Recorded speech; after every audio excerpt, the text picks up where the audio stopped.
Oke, kita kembali lagi di sini, Mimbar Agama Katolik tentang makna Paskah bersama Pak Egi. Terima Duet maut kasih. ini, bukan duet maut ini, duet kebangkitan. Iya, duet kebangkitan.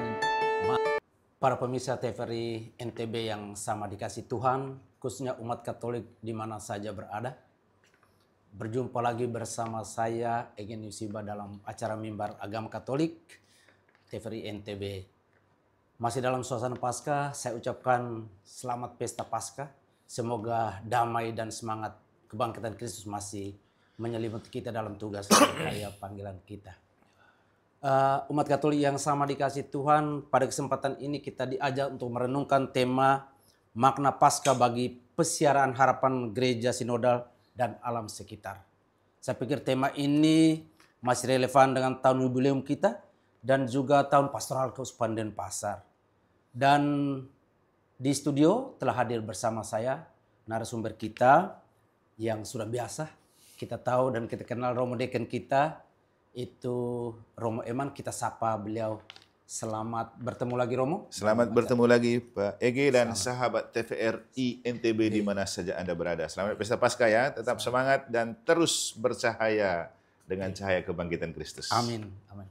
Baik, Romo, supaya seluruh rangkaian acara mimbar kita pada hari ini berkenan di hadapan Tuhan, supaya Tuhan memberikan pencurahan Roh Kudus, maka mohon Romo memimpin kita dalam doa.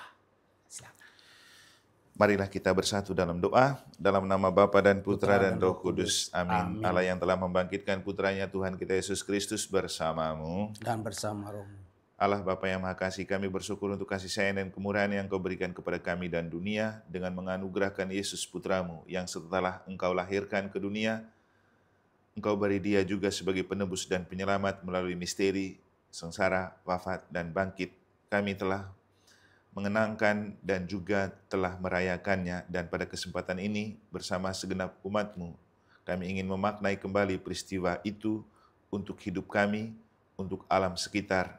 Maka semoga Roh Kudus-Mu tetap menjiwai kami dan cahaya kebangkitan Kristus menjiwai hati dan pikiran, agar pantas dan layaklah kami menjadi alat di tangan-Mu, menjadi saksi dan pewarta kebangkitan Yesus Kristus Putra-Mu, untuk bangkit dan bergerak bersama mewujudkan gereja sinodal yang militan, melalui katekesi kontekstual seperti tema pastoral Keuskupan Denpasar, Keuskupan kami tahun ini, dan terutama agar kami tetap memaknai kebangkitan Kristus dalam seluruh siarah menuju harapan hidup abadi, tempat di mana kami akan kembali bersatu dengan Dikau melalui alam raya dan segala isinya.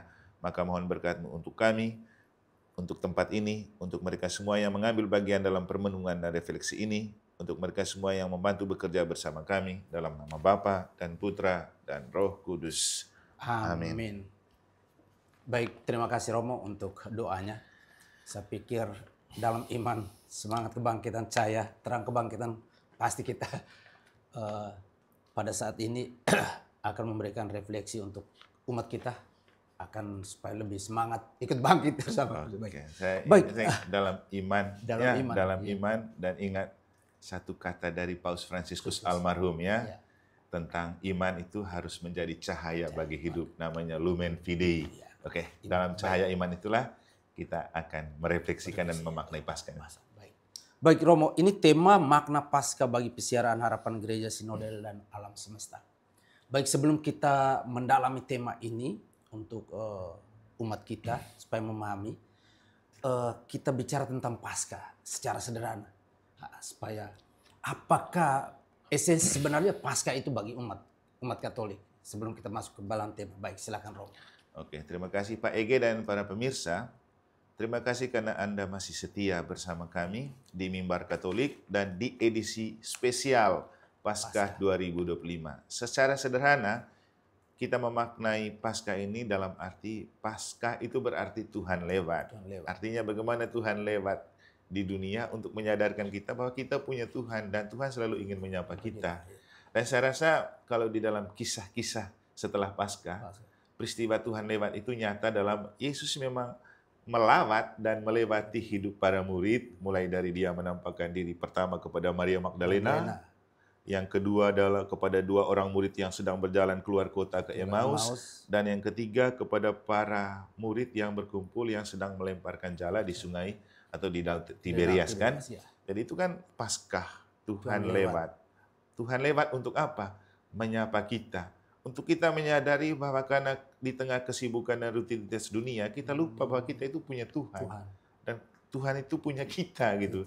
Jadi dengan perayaan Paskah kita diingatkan kembali bahwa kita punya Tuhan, Tuhan punya kita, Tuhan selalu ingin berjalan bersama kita dan Tuhan selalu menyapa kita. Yang sulit itu ketika hati dan pikiran kita terbendung oleh pelbagai macam bentuk keasikan dunia, sehingga kita lupa bahwa Tuhan itu sedang ada dan mau berjalan bersama kita. Apalagi di tema tentang siarah harapan ya. Siarah kan itu sebuah perjalanan. Perjalanan menuju sesuatu yang diharapkan itu bisa terwujud. Itu. Baik. Ya. Jadi Paskah ya Tuhan lewat ya. Tuhan lewat menyapa kita, betul Romo. Dan jangan melewatkan Tuhan. Iya, jangan melewatkan Tuhan. Terkadang kita punya telinga tertutup sehingga Tuhan lewat menyapa kita tidak dengar. Kesibukan. Kemudian mata kita juga tertutup. Nah, Pak Egy tahu nggak apa yang membuat mata dan telinga kita tertutup?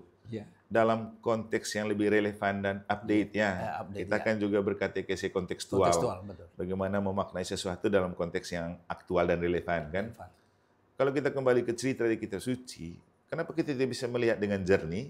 Karena kita menutup mata kita dengan air mata yang sebenarnya tidak perlu terlalu lama berlinang di mata kan? Nah, contoh, ketika wanita menangisi Yesus, Yesus bilang apa? Jangan tangisi aku, tangisilah dirimu dan anak-anakmu. Artinya, kita akan melihat jernih sesuatu kalau kita menghapus air mata. Itu tuh. Iya.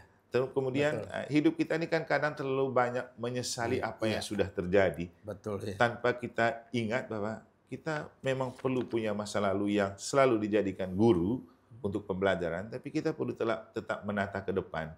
Dan kita tidak akan pernah menatap ke depan dengan jernih tanpa menjernihkan mata.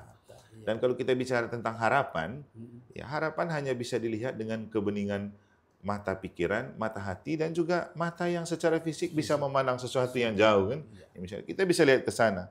Ada bayangan apa di sana yang kita lihat? Dan bayangan itu kita lihat dengan mata jernih dan coba kita pikirkan dengan pikiran yang jernih dan hati yang jernih. Itulah makna Paskah, menjernihkan penglihatan.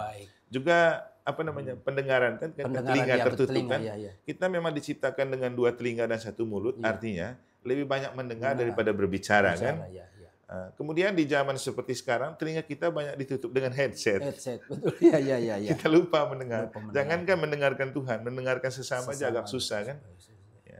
Headset itu ya bisa berbentuk fisik, dia menutup telinga kita. Betul. Bisa juga dengan kita asik-asik begini kan kita menutup peluang untuk orang lain berinteraksi dengan kita. Jadi itulah istilahnya kotoran mata dan telinga yang membuat kita lupa bahwa justru Tuhan itu datang memandang, melihat, menyapa seperti dia menyapa menyapa Maria Magdalena. Maria dan menyapa 2 orang murid ke Emmaus itu kan. Berarti jadi Paskah ya secara sederhana kita katakan Tuhan menyapa kita untuk membersihkan hal-hal yang tidak baik dalam diri kita itu.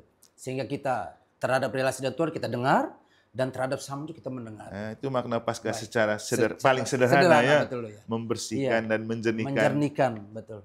Pendengaran, penglihatan kita, itulah makna cahaya kebangkitan Kristus. Sehingga kalau kita pembaruan janji baptis bukan hanya sekedar pegang lilin nyala ya. Tapi itu simbol supaya kita terang lagi. Baik, Romo, baik. Itu sederhana betul. Saya pikir umat kita kalau kita omong terlalu tinggi juga mereka tidak menangkap. Lebih kontekstual. Yang biasa kita lakukan, kita beri makna dia secara baru. Gitu. Baik, terima kasih Romo untuk pengantar awal tentang Paskah. Baik, kaitan dengan tema kita tadi Romo mungkin sudah singgung sedikit. Dalam kaitan tema apa makna Paskah bagi pesiaraan harapan gereja sinodal. Jadi kaitan ini sudah lebih pesiara harapan gereja sinodal itu makna Paskah. Kaitannya itu. Baik, silakan Romo. Saya rasa untuk kita memaknai ini kita kembali ke 4 kata itu saja ya. Iya. Pesiarahan harapan gereja sinodal. Berarti ada unsur siarah. Ya. Ada unsur harapan, ada unsur gereja, ada unsur sinodal. Betul. Dan kalau kita flashback gitu ya, kembali ke belakang, dulu waktu APP juga kan kita berbicara di sini. Di depan TVRI untuk memaknai tema APP, Aksi Puasa Pembangunan sebelum kita dan pada saat kita memulai masa puasa kan. Betul. Jadi waktu itu juga masa puasanya berbarengan dengan sesama saudara kita yang yang Muslim. betul. Lalu kita melihat sinergisitas itu sebagai cara Tuhan menyapa untuk Oke. menyadarkan kita bahwa berjalan bersama itu penting. Penting. Karena kalau kita bicara gereja sinodal kan itu bicara tentang gereja yang berjalan bersama. Bersama. Bersama siapa? Itu juga pertanyaannya. Iya, betul. Yang pasti ketika kita diajak berjalan bersama, nomor satu ya berjalan bersama Tuhan. Karena gereja itu kan lembaga yang punya Tuhan. Kemudian bersama ke dalam internal bersama sesama anggota gereja. Bersama, eksternal bersama teman-teman di mana mereka sebagai saudara seperjalanan kita menuju ke Tuhan. Dan yang ketiga bersama alam kan itu makna ekologisnya. Betul, Jadi kita berjalan bersama alam. Itulah makna dari sinodal. Tapi kita kembali ke 4 unsur yang perlu kita maknai dari tema yang ada kan. Pertama, pesiarahan. Manusia itu kan makhluk pesiara. Ya. Apa istilahnya di belajar filsafat tuh? Pesiara. Makhluk pesiara. Manusia itu makhluk pesiara. Kenapa? Dia hidup untuk berjalan. Tidak bisa dia hidup untuk diam. Dan berjalan juga ini maknanya juga sangat kaya. Bisa berjalan sebagai sebuah tindakan fisik dengan melangkahkan kaki, tapi bisa juga berjalan sebagai sebuah pemikiran dan perasaan. Dan kalau kita bicara siara, ini lebih pada perjalanan batin sebenarnya ya. Iya, betul. Nah, jadi pesiarahan harapan. Dan apalagi kalau kita hubungkan dengan harapan itu kan bukan kenyataan ya. Sesuatu yang diharapkan, dicita-citakan. Nah, saya punya pengalaman menarik waktu COVID itu tentang istilah harapan. Dan optimisme. Waktu itu baru saya paham bahwa memang harapan itu punya nilai spiritualitas. Optimisme itu lebih pada profesionalitas kan. Misalnya begini, dalam dunia pekerjaan, orang dikasih optimis bahwa itu akan bisa terjadi. Misalnya pada waktu itu, optimis bahwa COVID sudah bisa diatasi tahun 2021. Maka untuk memenuhi dan mengaplikasi optimisme itu, orang mengerahkan segala macam bentuk sarana dan prasarana, termasuk profesionalitas yang ada toh. Nah, itu. Tapi optimisme itu dia mentok ketika kita mengandalkan kemampuan manusia dan dunia, kita lupa Tuhannya. Padahal kita itu cuma alat di tangan Tuhan. Jadi kita terlalu mengandalkan profesionalitas, kita lupa campur tangan Tuhan. Itu optimisme. Jadi lebih pada hal-hal profesionalitas dan duniawi. Sedangkan harapan itu mengandung roh. Itu yang namanya spiritualitas. Karena harapan itu lebih pada ingin menggapai sesuatu dengan percaya bahwa Tuhan akan melakukan segala sesuatu indah pada waktunya. Dan untuk kita yang paling penting sebenarnya ya profesionalitas dan spiritualitas. Makanya saya selalu bilang kita dalam hidup perlu profesional, tapi juga sebagai orang beriman perlu spiritualitas. Karena sehebat apapun kita dalam profesionalitas, tanpa sepuhan dan sentuhan spiritualitas juga mentok gitu. Jadi ketika kita bicara pesiarahan, ini sebuah perjalanan rohani. Jadi lebih pada perjalanan rohani, perjalanan batin untuk menggapai sebuah harapan. Harapan apa? Ya harapan itu sesuatu yang akan terjadi kan. Memang harapan yang jangka panjang istilahnya eskatologis itu tentang hidup akhir di mana kita berharap akan bertemu dan berjumpa kembali dengan Tuhan kan. Sedangkan dalam jangka pendek harapan untuk apapun yang kita harapkan terjadi dalam hidup kita. Itu terjadi. Nah, kembali ke apa yang pernah dikatakan oleh Nabi Yeremia atau Yesaya itu Pak Ege. Tuhan bilang apa? Jalanku bukan jalanmu, rancanganku bukan rancanganmu. Jadi kita boleh menjalani banyak perjalanan kehidupan. Kita boleh merencanakan banyak. Tapi jangan lupa hidup itu milik dan anugerah Tuhan. Tuhan yang menentukan. Maka dalam konteks pesiarahan harapan, kita berharap untuk kita akan mencapai persekutuan dengan Allah atau Tuhan. Dan kita berharap untuk selalu berjalan bersama Tuhan. Dan dalam hal itu ya iman itu perlu. Iman itu perlu. Iman memang tentang jawaban pribadi terhadap Tuhan. Tapi kalau bicara gereja, ini kan kumpulan kaum beriman. Maka gereja itu kumpulan kaum beriman yang bersiarah menuju harapan abadi di surga. Nanti kalau lihat di definisi gereja di Konsili Vatikan kedua itu ada itu. Gereja itu persekutuan umat Allah yang sedang bersiarah menuju rumah Bapa. Jadi makanya dulu kita pernah bicara gereja itu seperti lembaga Tuhan yang ada di dunia Dan kekuatan utama gereja itu apa? Khususnya gereja Katolik kan Ekaristi. Ekaristi, Makanya betul, pertama sekali dulu ya, kita bicara di benar, TVRI ya, kan, Ekaristi, ya, benar. bagaimana Ekaristi itu dipandang sebagai investasi menuju surga. Betul. Dan itu punya gereja Katolik kan. Nah, sekali lagi kembali ke tema kan. Jadi kita sudah menyentuh tentang gereja itu siapa? Persekutuan kaum beriman yang sedang bersiarah menuju rumah Bapa. Sinodal itu berjalan bersama, bisa bersama Tuhan, harus bersama orang-orang sekitar, juga bersama alam sekitar. Baik Romo, kita break sebentar ya. Okay. Baik, umat Katolik di mana saja berada, jangan kemana-mana, kita break sebentar. Sama dikasih Tuhan, terima kasih Anda masih tetap setia bersama kami. Baik, kita kembali ke studio bersama narasumber kita, Romo Eman, untuk menjelaskan apa yang disampaikan tadi. Baik Romo, tadi Romo sudah menjelaskan pesiara harapan, bahwa inti pesiara harapan kita itu menuju surga, itu jelas. Itu tidak bisa bengkok itu Romo, itu jelas harus ke surga. Tujuan hidup kita itu ke rumah Bapa. Dan jelas bahwa perjalanan kita itu bukan sendiri-sendiri. Dalam konteks gereja, kita itu persekutuan. Sinodal. Bagaimana Romo menjelaskan itu? Baik, silakan lanjut. Oke, pertama kita kembali ke pesiara harapan. Harapan untuk menuju dan akan bertemu dengan Bapa. Dan begini Pak Ege, kalau kita cermatin, itu kan ide yang digagaskan oleh Paus Fransiskus yang kemudian setelah Pasca malah dia meninggal kan. Betul. Saya cermati dulu Paus Yohanes Paulus II juga sebelum meninggal, ya, mereka ini kan orang-orang kita kasih gelar Bapa Suci kan. Betul. Mereka ini kan orang suci jadi betul. Mereka punya mata dan telinga itu sudah bisa memandang ke harapan terjauh kan. Betul. Coba nanti Pak Ege bisa lihat dan teman-teman kalau bisa melihat, sebelum meninggal Paus Yohanes Paulus II itu pernah menerbitkan sebuah buku berjudul Melintasi Ambang Pintu Harapan. Betul. Saya ingat itu. Saya masih seminari waktu itu. Betul. Dan Paus Fransiskus kali ini dia juga pasti sudah tahu dia akan meninggal kan. Dan sebelumnya dia menggelar supaya tahun ini membuka pintu kerahiman ilahi. Dan memberi tema tahun Yobel ini dengan pesiaraan harapan. Dia berbicara lagi tentang harapan.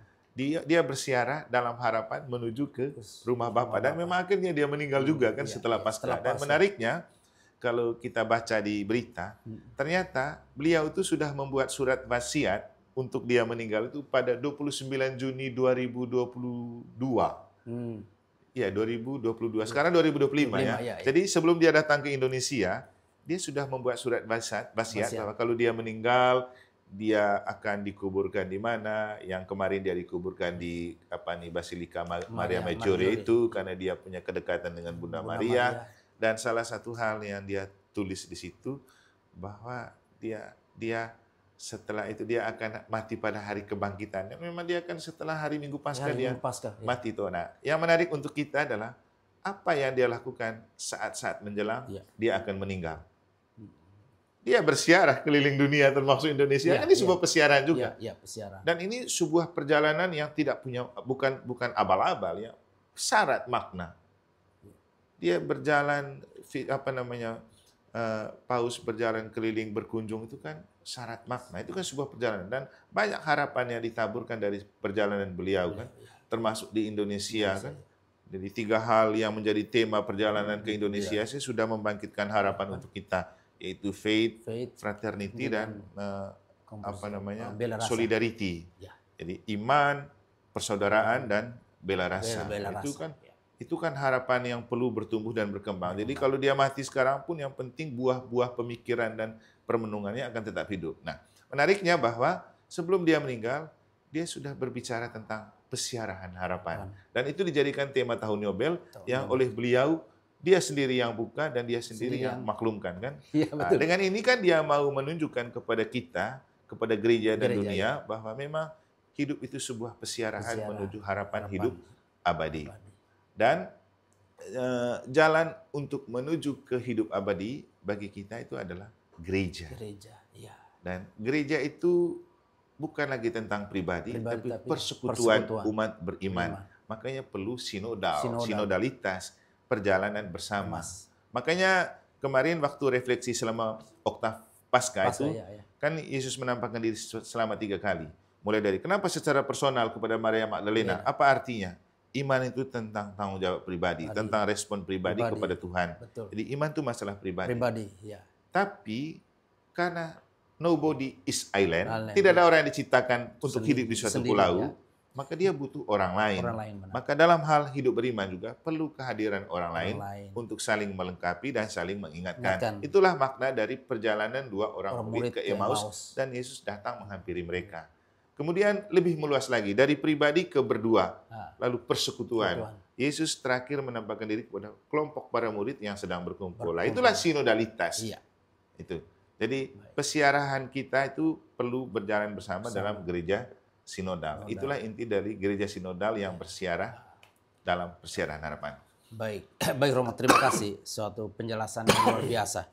Jadi kita jangan bangga bahwa saya iman pribadi. Tidak, iman betul pribadi. Tapi dalam persiaran itu sebagai persekutuan dan selalu bersama-sama. Sehingga ada orang yang bisa menegur, bisa memperbaiki, baik.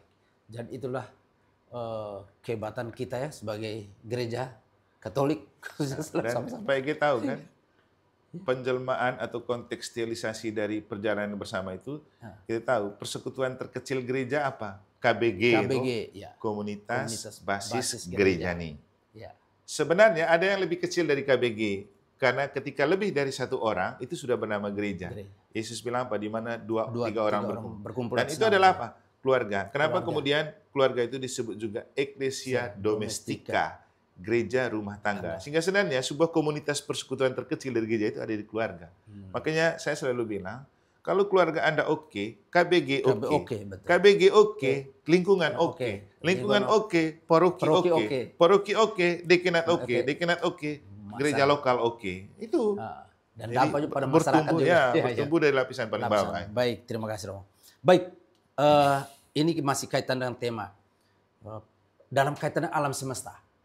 Makna Paskah bagi alam semesta, khususnya kita bagaimana? Apakah dalam alam semesta ini semangat Paskah itu membuat kita untuk merawat lingkungan atau bagaimana dalam konteks ini dalam alam semesta? Ini pertanyaan yang sangat menarik dan saya rasa ini juga salah satu hal penting yang perlu kita maknai dari perayaan Paskah. Pertama-tama kalau bicara Paskah kita ingat pekan suci itu adalah pusat dan puncak dari perayaan Paskah. Karena kita mulai dengan mengenang Yesus selama 1 minggu ada di Yerusalem. Dan apa yang Yesus lakukan selama 1 minggu di Yerusalem. Kita memulai dengan mengenang Yesus masuk kota Yerusalem dalam sebuah peristiwa Minggu Palma.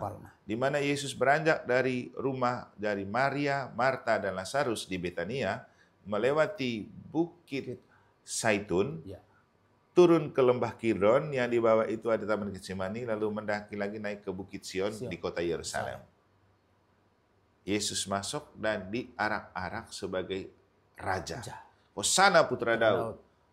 Nah, waktu di Mataram, saya bertanya kepada mereka, apakah masa yang mengatakan Hosana Putra Daud pada Minggu Palma juga adalah masa yang sama yang mengatakan salibkanlah dia? Nah, itu. Itu ada di khotbah saya lah. Untuk mencari tahu apakah itu masa yang sama. Itu juga pertanyaan dan refleksi yang penting untuk kita. Nah, paling penting untuk kita sekarang itu memaknai peristiwa Paskah. Dan ketika Yesus sudah masuk di kota Yerusalem, Yesus buat apa?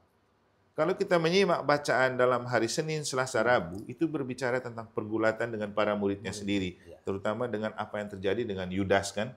Yudas yang akan menjual Yesus. Dan paling penting itu ketika memasuki Kamis Putih, kan ada namanya Tri Hari Suci. Itu kan Triduum kan? Itulah 3 hari penting yang menjadi misteri dan dasar iman kita. Di situ kita mengenangkan pertama-tama Yesus mewariskan warisan yang paling hebat yang perlu selalu dipelihara oleh pengikutnya, itu apa? Ekaristi. Yesus bilang apa? Lakukanlah ini sebagai kenangan akan aku. Kalau ingat Tuhan, buat misa. Kenapa selalu saya bilang, jadi Katolik dan tidak misa, Anda bohong orang Katolik. Benar. Misa itu kenangan terindah yang diwariskan Yesus. Dan itu adalah hal terpenting yang perlu dijaga dan dipelihara. Gereja Katolik boleh kau hebat dalam kelompok doa, tapi kalau kau tidak misa, no. Bukan Katolik. Nah, itu pertama. Yang kedua, setelah mewariskan Ekaristi, dan di dalam Ekaristi itu bukan hanya kenangan yang diwariskan, tapi kasih dan pelayanan. Maka Yesus bicara tentang Bagaimana mengasihi sesama dengan melayani dengan pembasuhan kaki. Betul. Setelah dia membasuh kaki para murid, dia bilang apa? Kamu mengerti apa yang saya buat. Kalau kamu lihat aku Tuhan dan gurumu membasuh kakimu, demikian juga kamu membasuh kaki satu sama lain. Kasih dalam pelayanan. Pelayanan yang dibalut kasih. Yang oleh Santo Paulus itu kemudian dijadikan moto tabisan Bapak Uskup Ruteng sekarang kan, Omnia in Caritate, lakukan apapun dalam kasih. Kemudian setelah mewariskan itu, Yesus mengambil sebuah proyek besar yang memang sudah direncanakan oleh Allah dengan menderita dan memanggul dan mati disalib. Nah, paling penting dalam konteks dengan alam ya. Waktu Yesus masuk ke kota Yerusalem, apa yang terjadi? Dia pakai keledai. Itu produk alam. Dan orang mengeluk-elukan dia dengan daun palma. Itu produk alam. Saya bilang waktu khotbah di Mataram, waktu Minggu Palma. Saya bilang, Yesus tidak pakai Grab, Yesus tidak pakai Gojek, karena itu produk-produk modern. Kan? Ya. Tapi dengan dia memakai keledai, dengan diarak-arak dengan daun palma, Yesus mau mengatakan, pakai produk alam. Maka jangan terlalu banyak makan mie instan, makan juga daun pepaya dan daun ubi. Itulah pertobatan ekologis yang paling nyata. Itu. Selain untuk meredam kolesterol dan asam urat, tapi juga bentuk kesatuan kita dengan alam. Kemudian Yesus kan mati. Mati bukan di besi dia dipaku, tapi di kayu. Kayu itu produk alam. Dan itu dia menghargai profesi bapaknya yang adalah tukang kayu. Mungkin itu hal yang jarang kita mengerti. Kenapa dia mati di kayu. Kemudian tadi kita waktu datang Pak Ege bilang lupa bawa salib. Lalu saya bilang apa? Yesus sudah bangkit. Sementara biarkan dulu salib kita wartakan kebangkitan. Itulah kenapa kita taruh kitab suci di sini. Ini yang lebih penting untuk diwartakan. Kebangkitan Kristus melalui firman dan sabdanya. Seperti yang kita sharingkan sekarang. Jadi itulah Pak Ege, bagaimana misteri Paskah itu mengajarkan kita pentingnya menghargai alam. Karena itulah yang ditunjukkan Tuhan dari mati di kayu salib, kemudian dikuburkan di dalam alam, dan bangkit keluar dari kegelapan itu untuk perayaan Paskah. Jadi sangat ekologis. Baik. Terima kasih Romo. Jadi memang luar biasa bahwa Yesus sudah mengajar kita mencintai alam juga ya, bersatu ya. Dan ini tema saya pikir ini hal yang luar biasa. Baik, tapi Romo sebelum kita akan melanjut ke refleksi yang berikut, kita break sejenak ya. Baik umat Katolik yang sama dikasih Tuhan, jangan kemana-mana, tetap bersama kami, kita break sejenak. Baik umat Katolik yang sama dikasih Tuhan, terima kasih Anda masih tetap setia bersama kami dari studio TVRI NTB. Baik, saya mengajak kita untuk kembali dengan narasumber kita, Romo Eman, dalam kaitan dengan tema kita pada mimbar agama saat ini. Baik Romo, tadi kita sudah jelaskan, Romo sudah menjelaskan bagus sekali dan sangat update kaitan dengan tema kita. Ini tadi Romo sudah singgung tentang almarhum Bapak Suci kita, Paus Fransiskus. Tema tadi makna Paskah bagi pesiara harapan gereja sinode dan alam sekitar. Apakah dalam tema ini tersurat atau tersirat spiritualitas dari Paus Fransiskus sendiri dalam kehidupan setiap hari yang memaknai seluruh tulisan beliau dalam Laudato Si, atau bagaimana dijelaskan ini sehingga umat kita tahu bahwa spiritualitas Paus Fransiskus jangan memahami yang tinggi-tinggi, tapi betul menyentuh dalam alam dan menyentuh dalam kehidupan setiap hari. Silakan. Oke, terima kasih. Para pemirsa, tentu yang paling penting dari Paskah kali ini dan yang menjadi spesialnya itu bahwa ketika kita merayakan Paskah dalam sukacita, juga ada kabar bahwa Paus Fransiskus meninggal. Betul. Sempat sih ada pertanyaan begini waktu kita mau merayakan misa untuk Paus. Romo, bagaimana lagunya misa Requiem? Pakai lagu-lagu Requiem? Saya bilang, kalau saya sih, ini kan masih oktav Paskah, jadi tidak bisa digantikan. Dan saya pikir kalau merujuk ke wasiat yang dibuat oleh Paus, dia memang memilih untuk mati dan meminta Tuhan sih, bukan memilih. Supaya dia mati itu setelah kita merayakan Paskah. Artinya tidak perlu berduka cita. Kita bersuka cita. Karena apa? Kematian itu bukan akhir dari seluruh kehidupan kita. Apalagi dalam iman kita melihat kematian itu adalah jalan menuju kita kembali kepada Bapa, kan?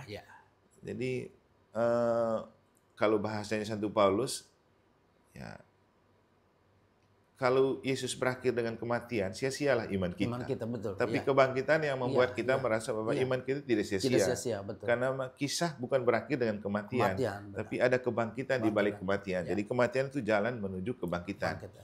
Sehingga menurut saya, dari yang saya refleksikan, Paus meninggal pada saat kita baru merayakan Paskah atau setelah Minggu Paskah, itu karena memang kematian itu cumanlah jalan menuju hidup siarah abadi tadi itu. Iya. Jadi dia berharap bahwa siarahnya berakhir pada persekutuan dengan Bapa. Iya. Jadi berarti hidup bersama Bapa di surga. Tapi yang paling penting itu, saya selalu bilang bahwa fisik memang akan mati, tapi cinta itu tidak akan pernah mati. Betul. Itu refleksi saya waktu Jumat Agung. Yesus memang mati, tapi Benar. cintanya tidak akan pernah mati. Dan kita manusia semua pasti mati secara fisik.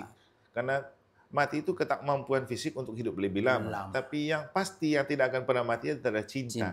Kenangan-kenangan yang pernah kita taburkan selama kita hidup. Benar. Dan cinta itu kan sebuah spiritualitas kan. Cinta itu tidak bisa dilihat. Tapi dia akan selalu ada. Dan itu sebuah spiritualitas.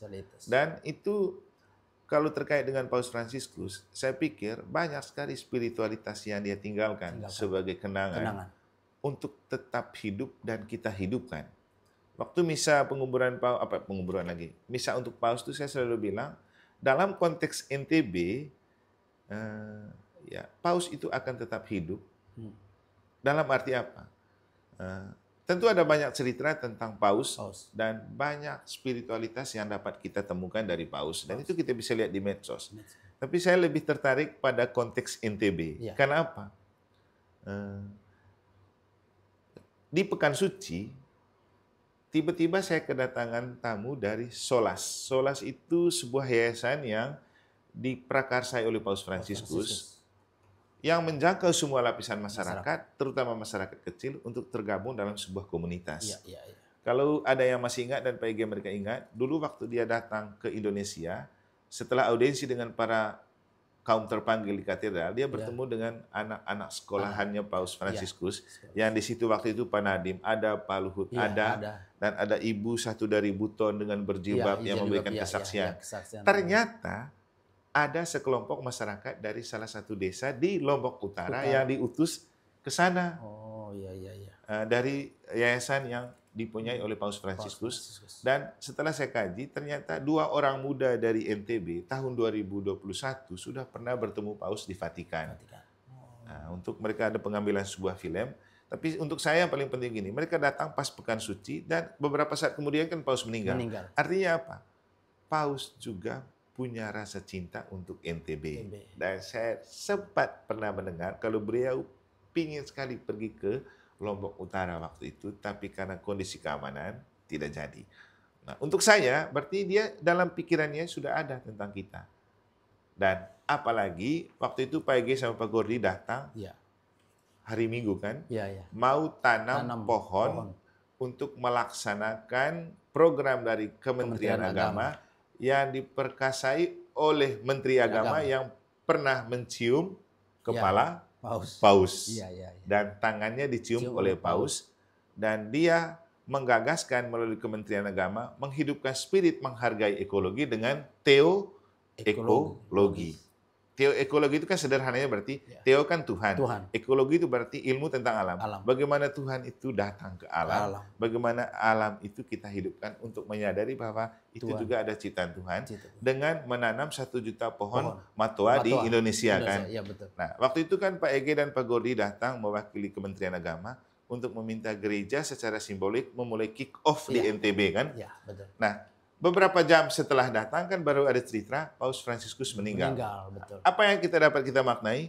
Ya, itu adalah spirit yang dibangun dan digerakkan oleh Paus Fransiskus untuk menumbuhkan salah satu spirit yang dia tanamkan ketika dia mengeluarkan ensiklik Laudato Si, yang berarti pujilah Tuhan melalui alam. Jadi itu salah satu spirit. Yang lain selain spirit Laudato Si untuk menyatu dan menghargai alam sebagai saudara, yang paling penting juga Paus ini kan punya spirit persaudaraan. Bagaimana kita punya iman dan membuktikan iman itu dengan menjalin persaudaraan tanpa batas, tanpa sekat, tanpa pilih kasih, dan bersaudara dengan sebanyak mungkin orang. Dan saya pikir kita dalam konteks hidup sebagai masyarakat NTB dan Gereja Katolik di NTB, inilah nilai yang perlu kita jaga, pelihara, dan kita kembangkan.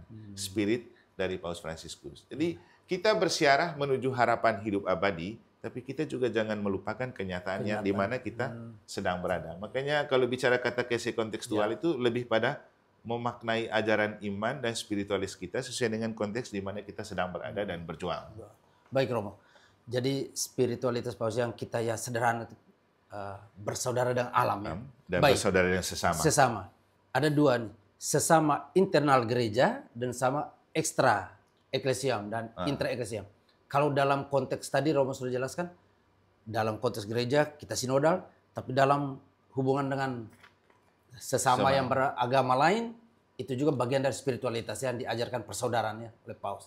Kan kalau kita. Pak Ege pasti ikut Sinode 5 kan? Iya. Satu kata kunci yang menarik dari Sinode 5 itu ketika kita berbicara tentang salah satu sifat gereja sinodal adalah solid ke dalam dan solider keluar. Solid ke dalam artinya kita kuat ke dalam dan kompak, tapi bersolider keluar untuk terbuka kepada siapapun untuk kita berjalan bersama kan. Ya itu kan persaudaraan sejati dari itu. Betul ya. Ya itu.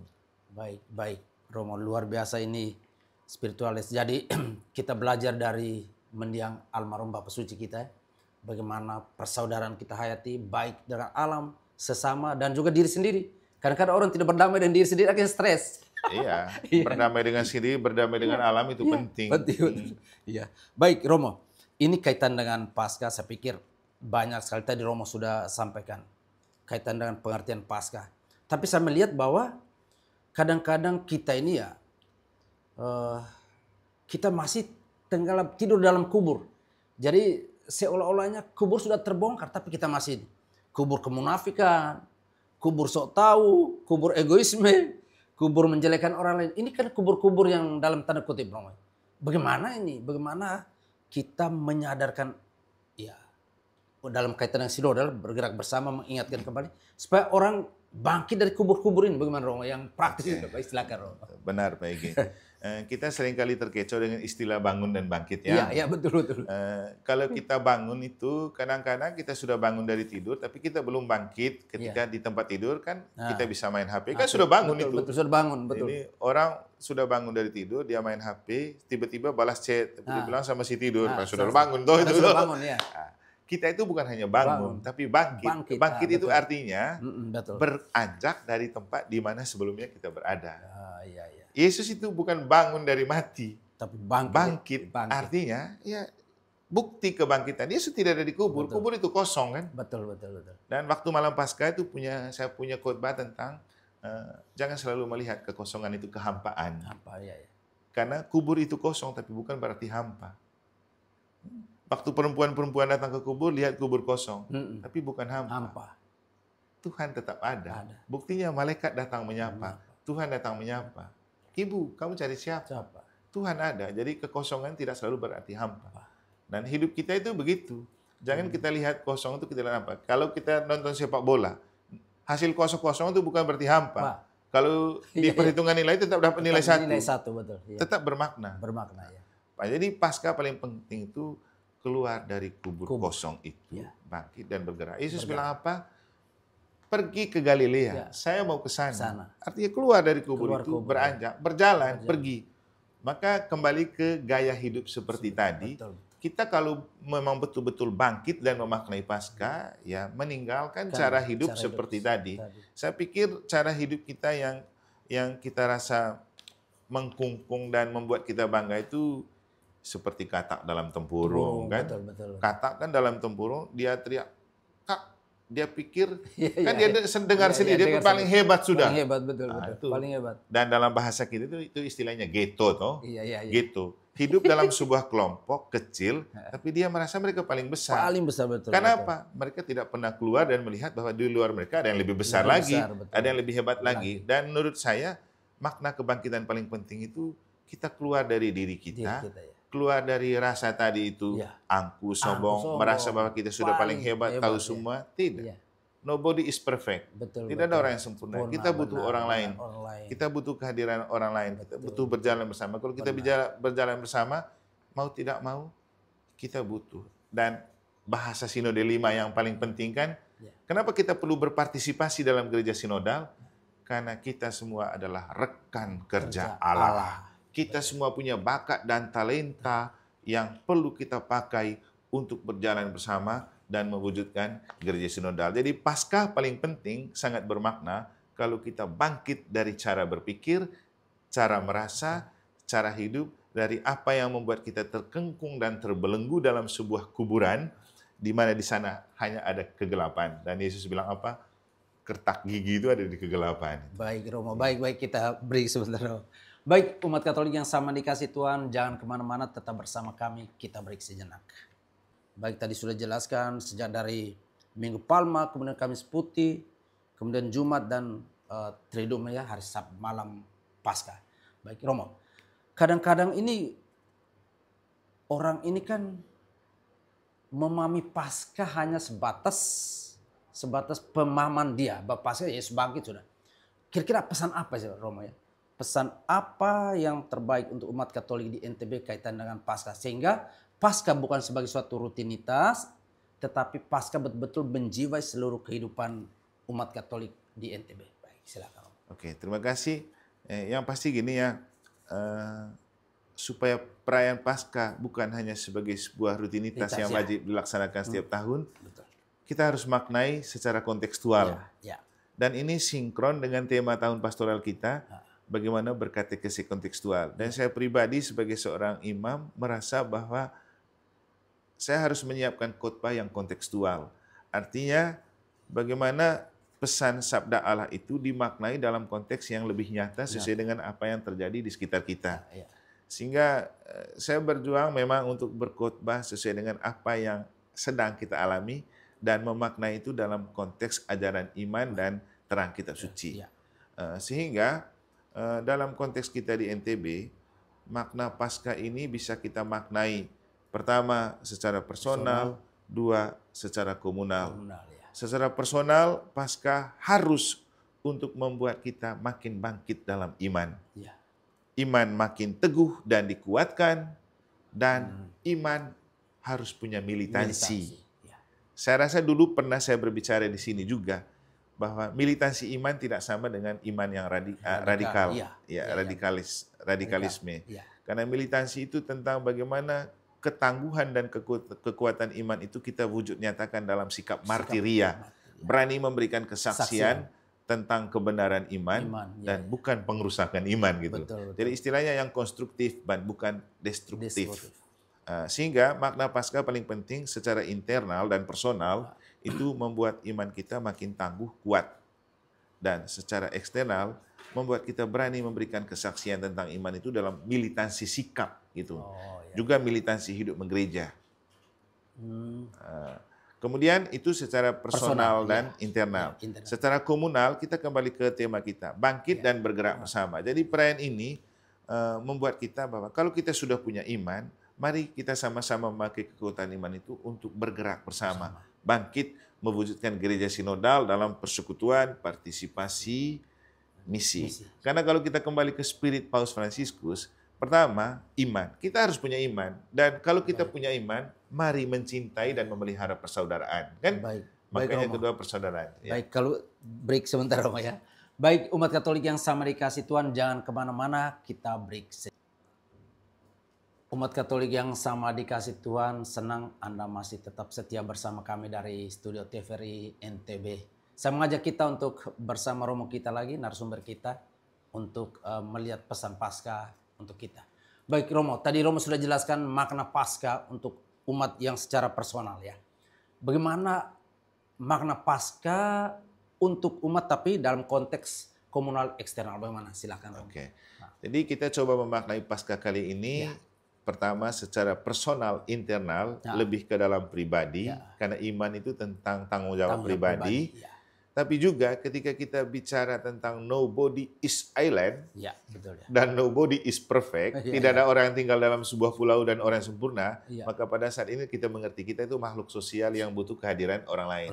Demikian juga dalam hal iman. Iman itu personal, tapi juga butuh kehadiran orang lain untuk kita mengekspresikan iman dan untuk kita saling melengkapi dalam hidup beriman yang sekaligus juga membuat kita memaknai arti dari Yesus menampakkan diri kepada dua orang murid ke Emmaus.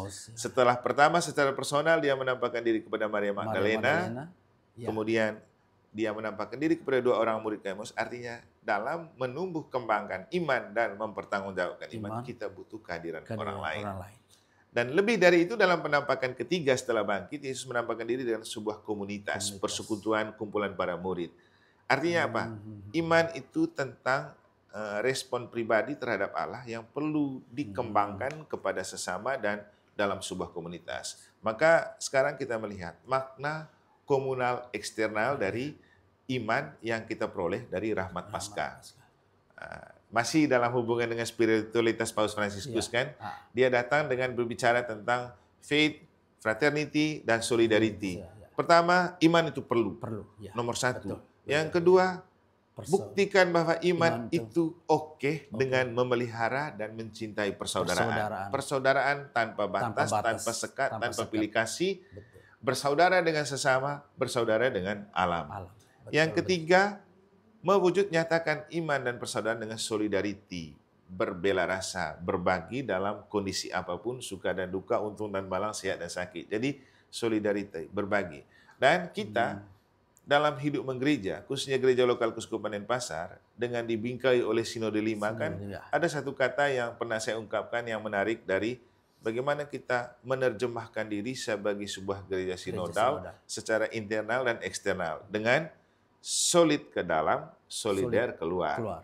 Sebagai sebuah komunitas kita perlu kuat, kompak dan berjalan bersama, dan keluar kita bersolider dengan sesama saudara yang ada di sekitar kita tanpa pandang bulu, tanpa pilih kasih. Karena begini, kalau kita mau menyelamatkan dunia, dunia ini bukan cuma milik kita, milik banyak orang. Apalagi kita tinggal di NTB ini kan sangat heterogen. Jadi kita tidak merasa bahwa hanya kita saja bisa memajukan. Tidak. Kita butuh kehadiran orang lain, berjalan bersama orang lain, bergandengan tangan bersama orang lain, dan itulah hakikat gereja sinodal yang kontekstual. Jadi secara komunal eksternal, kita perlu membuka diri kepada ruang publik, dan kita juga perlu membuka hati. Membuka diri tanpa membuka hati juga tidak bisa. Betul. Ya, membuka diri dan membuka hati untuk bergaul dengan siapa saja. Karena pesan penting dari Paskah, dari yang disampaikan oleh Yesus, ketika dia sudah menampakkan diri kepada perempuan, dia bilang apa? Pergilah ke Galilea, aku bertemu kamu ke sana. Dan dalam Injil kemarin kalau tidak salah, kepada para murid dia bilang apa? Pergilah ke seluruh dunia. Pergi. Jadi wartakanlah Injil. Pergilah ke seluruh dunia. Jadi secara komunal eksternal, kita perlu berjalan bersama untuk menampakkan rahmat Paskah ini kepada dunia dengan pertama, kita membangkitkan kembali cara berpikir, cara berbicara, cara bersikap secara ke dalam, dan itu perlu membingkai orang-orang di sekitar kita, dan bersama orang-orang di sekitar kita berjalan bersama untuk terus menampakkan cahaya Paskah kepada dunia. Itulah makna dari komunal eksternal dari perayaan Paskah. Baik, terima kasih Romo. Kita dibatasi oleh waktu. Mungkin lain waktu kita akan mendalami tema ini, akan lebih dan tema-tema lain. Baik, umat Katolik yang sama dikasih Tuhan, terima kasih Anda masih selalu setia bersama kami. Kita dibatasi oleh waktu. Baik, kita sudah mendengar banyak apa yang disampaikan oleh narasumber kita, Romo Deken kita, Romo Eman. Pada kesempatan ini saya hanya mau men-stressing beberapa hal sebagai kesimpulan dalam renungan kita pada saat ini. Kita harus bangkit dari cara berbicara, bangkit dari cara berpikir yang baik, bangkit dari cara merasa, baik internal gereja maupun di luar gereja. Dan untuk belajar dari spiritualitas almarhum Bapak Suci Paus Fransiskus, maka dalam konteks Paskah kita harus menjadi lilin. Lilin yang menerangi pertama keluarga kita, diri kita, lilin yang mampu menerangi KBG, lilin yang mampu menerangi dalam kehidupan lingkungan dan juga dalam kehidupan gereja. Dan pada akhirnya juga kita harus menjadi lilin bagi sesama kita di luar gereja kita. Bapak, Ibu, saudara-saudari yang sama dikasih Tuhan, mudah-mudahan tema pada hari ini, pada saat ini, mampu membangkit kita menjadi orang Katolik yang militan dalam iman yang positif. Untuk itu mari kita tutup dengan doa dan berkat yang akan dibawakan oleh Romo Dekan kita, Romo Eman. Silakan. Marilah kita bersatu dalam doa dalam nama Bapa dan Putra Putra dan dan Roh Roh Kudus. Kudus. Amin. Allah Bapa yang Maha Kasih, kami bersyukur untuk anugerah Paskah yang telah kami alami dan coba kami bangkit dan kami jadikan sebagai pergerakan hidup dalam hidup beriman dan bergereja. Terima kasih untuk kesempatan yang Kau berikan kepada kami bersama dengan teman-teman TVRI untuk boleh memaknai Paskah kali ini dengan membagi siraman rohani melalui mimbar agama Katolik. Semoga apa yang telah kami bagikan menjadi berkat dan rahmat untuk segenap umat-Mu di NTB ini, juga berguna bagi dunia untuk kami bangkit dan bergerak bersama, mewujudkan gereja sinodal, juga merujukkan dunia yang lebih baik dalam kebaikan bersama di hari-hari selanjutnya. Semoga kami mampu untuk terus memancarkan cahaya kebangkitan Kristus Putra-Mu dalam cara berpikir, cara berbicara, cara bertindak, cara berlaku, baik terhadap sesama, juga terhadap alam di sekitar kami, bersama Kristus Tuhan dan pengantara kami. Amin. Amin. Tuhan bersamamu, Dan bersama Romo, kita dan mereka semua yang kita doakan, hidup usaha karya dan perjuangan kita selanjutnya, alam raya dan segala isinya, senantiasa dibimbing, dilindungi, dan dilimpah oleh berkat Allah yang Maha Kuasa, Bapa dan Putra dan Roh Kudus. Amin. Oke. Baik, terima kasih Romo untuk doa. Umat Katolik yang sama dikasih Tuhan, dengan berakhirnya doa dan berkat dari Romo Dekan, maka berakhirlah sudah seluruh rangkaian acara mimbar. Salam semangat Paskah dari studio TVRI NTB. Tuhan memberkati. Oke, terima kasih TVRI Media Pemersatu. Alat barunya TVRI. Alat baru ini.